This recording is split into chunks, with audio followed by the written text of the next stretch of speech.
Hello, welcome back to the new video. तो आज हम लोग का जो है शो करने वाले हैं हीट ट्रांसफर। और ये जो लिखा हुआ है ना, मैंने मतलब रिकॉर्डिंग किया था दिन में, बट वो रिकॉर्डिंग सेव ही नहीं हो पाया। तो उस टाइम ये लिखा था, तो अभी डायरेक्टली हम इसको समझ लेंगे। एंड जो नेक्स्ट होगा उसमें फिर से हम लोग मतलब स्टार्टिंग से लिख के करेंगे। तो अभी फ़िलहाल हम इसी को देखते हैं, क्योंकि दिन में जब मैंने रिकॉर्डिंग किया तो वो सेव ही नहीं हो पाया था। तो चलिए देख लेते हैं हीट ट्रांसफर में। सबसे पहले देखते हैं कि हीट क्या होता है। हीट है क्या? हीट क्या है कि हीट जो आपका है फॉर्म ऑफ एनर्जी है, मतलब एनर्जी का एक दूसरा फॉर्म है।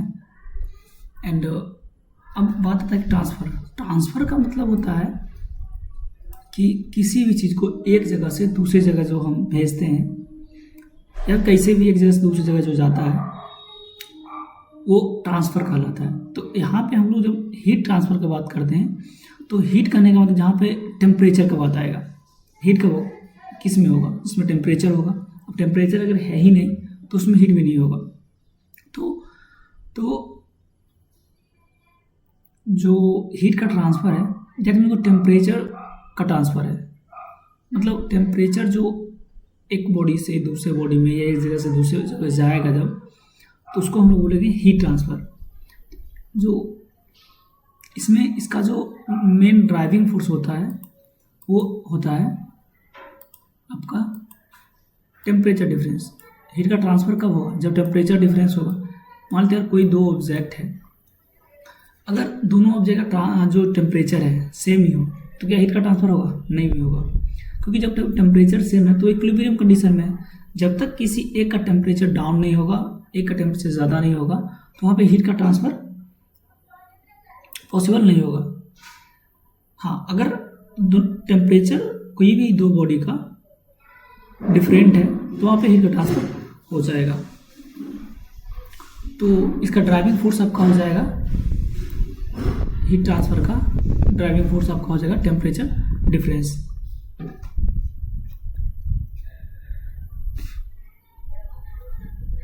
इसका एप्लीकेशंस अगर देखें तो इसके बहुत सारे एप्लीकेशंस हैं, बट हम लोग जो मेनली देखते हैं वो बॉयलर हो गया, जैसे आपका हीट एक्सचेंजर हो गया। सिविल के जो है वो बिल्डिंग्स में इसका यूज़ करते हैं, जैसे उसका मोटर जैसे हो गया, ट्रांसफार्मर हो गया, वो भी हीट होता है। उसका फर्नेस हो गया, बहुत सारी चीज़ें से जहाँ पे हीट का एप्लीकेशन हम लोग करते हैं। अब हम लोग देखते हैं कि मोड ऑफ हीट ट्रांसफ़र कितना होता है। तो जो हीट ट्रांसफ़र का मोड है वो टोटल 3 होता है। पहला आपका होता है कंडक्शन, कन्वेक्शन एंड रेडिएशन। अब कंडक्शन की अगर बात करें,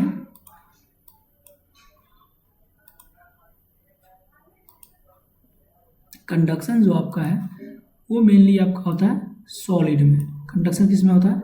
सॉलिड में। और वहीं अगर कन्वेक्शन होता है तो वो फ्लूइड में होता है। और रेडिएशन में कोई मीडियम का ज़रूरत ही नहीं होता है, ठीक है। तो जो आपका कंडक्शन मीडियम होगा सॉलिड में होता है, कन्वेक्शन फ्लूइड में होता है। फ्लूइड में आपका लिक्विड भी आता है और गैस भी आता है। एंड रेडिएशन में आपको ज़रूरत नहीं है कि मतलब वहाँ पे मीडियम हो ही, मीडियम नहीं होगा तभी वहाँ पे रेडिएशन हो जाएगा। नेक्स्ट, अब हम इस तीनों का प्रॉपर थोड़ा देख लेते हैं कुछ पॉइंट इसमें। जैसे कंडक्शन है, conduction involve the transfer of heat by the interaction of atoms or molecules of a material through which the heat is being transferred। ठीक है, कंडक्शन सॉलिड में जो होता है वो मॉलिक्यूल्स और जो या एटम के जो इंटरेक्शन होता है वहाँ पर, जैसे कि आपका जैसे आप लोग खाना मतलब मम्मी लोग बनाती है चाय, अगर आप लोग चाय बनाते होंगे, ऑफकोर्स में भी बहुत सारे लोग चाय बनाने के लिए आता है। तो चाय जब बनाते होंगे और गैस पे जब आप केतली जलाते हैं तो गैस से जो फ्लेम निकलता है वो हीट किस में जाता है?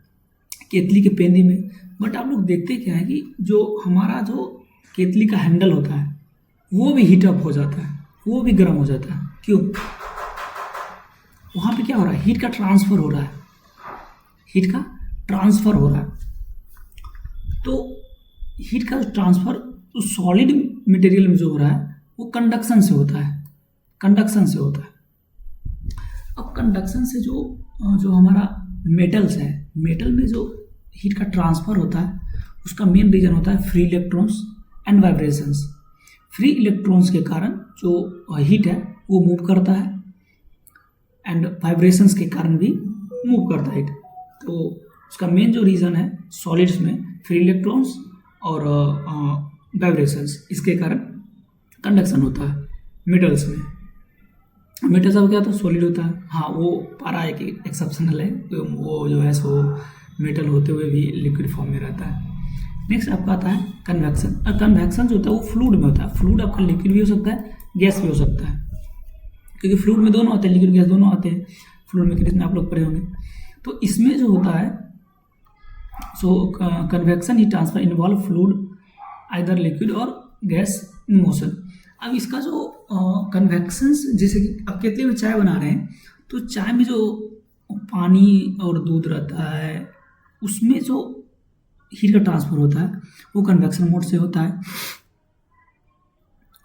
अब जो कन्वेक्शन हीट ट्रांसफर अगर इन टू पार्ट, इसमें जो होता है कन्वेक्शन दो पार्ट में होता है। कन्वेक्शन जो होता है दो पार्ट में होता है। पहला आपका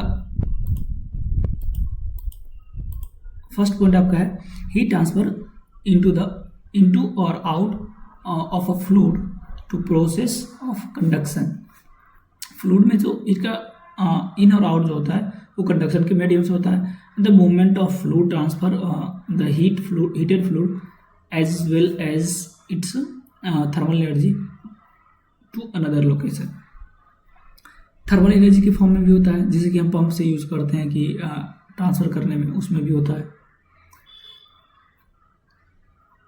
कंडक्शन आइदर नेचुरल और फोर्स। कंडक्शन जो आपका वो नेचुरल भी होता है और फोर्स भी होता है। जैसे फोर्स के नेचुरल जो अपने आप होता है, इसमें किसी फोर्स का ज़रूरत ही नहीं पड़ता है। वही अगर जैसे फोर्स का अगर बात करें, फोर्स में हम लोग क्या यूज़ करते हैं, फैन यूज़ करते हैं, पंप यूज़ करते हैं। जैसे कि आपका अभी जैसे गर्मी का टाइम है तो हम लोग जो फैन लगाते हैं वो क्या करता है, ऑफकोर्स हमको हवा देता है, तो वहाँ भी हीट तो ट्रांसफ़र हो रहा है ना, हीट ट्रांसफ़र हो रहा है, क्योंकि हमें जो हवा मिलता है वो थोड़ा कम गर्म हवा मिलता है। तो फैन का यूज़ करते हैं किसमें, फोर्स में। पंप का यूज़ करते हैं, कंप्रेसर का भी यूज़ करते हैं। नेक्स्ट आपका आता है रेडिएशन हीट ट्रांसफ़र। अब रेडिएशन हीट ट्रांसफ़र में तो कोई मीडियम की ज़रूरत होता नहीं है। इसको समझते हैं कि it is energy emitted by the matter in the form of electromagnetic waves. जो हमारा मैटर है वो जो एनर्जी रिलीज करता है वो किस फॉर्म में करता है, इलेक्ट्रोमैग्नेटिक वेव। और इलेक्ट्रोमैग्नेटिक वेव जो है इसको ट्रैवल करने के लिए किसी भी मीडियम की ज़रूरत नहीं होता है।